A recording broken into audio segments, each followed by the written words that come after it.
மாலை வணக்கம். நாட்டின் பகை தொலை ஒரு பசையும் ஓவா புலியும் சிறுபகையும் சேராதீர்வது நாடு. ஒரு பசைக்கும் ஓவா புலிக்கும் திட்டங்கள் வகுப்பதுண்டு.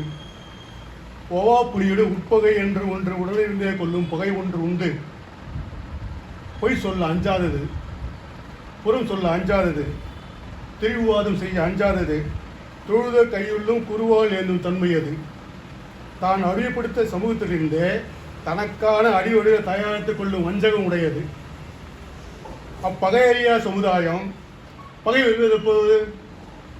உழைக்காமல் உண்பதும் உற்பத்தி உபரி புடக்கலும் உற்பத்தி உபரி வீணடிப்பதுமே அதன் கலாச்சாரம். சமூக அடிப்படை பணிகளில் எந்த பங்கும் எடுக்காமல் சமூக வளம் அனைத்தையும் தான் மட்டுமே அனுபவிக்கும் முற்றுரிமை பெற்றதாக முனைப்பெடுப்பது. உழைப்பை சுரண்டுவதையே பிறப்புரிமையாக கொண்டிருக்கும் கொடும் பார்ப்புடைய பகை அதிக. நட்பு முரணை பகைமுறைகளாக காட்டி 2000 ஆண்டு காலமாக வென்று வருகிறது.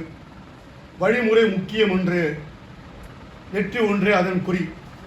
நோய் நாடி நோய் முதல் நாடி அப்பாற்படைய பகை தொலைக்க திட்டங்கள் வகுப்பது என்று அன்றே நாட்டின் பகை தொலையும் என்றே அறி.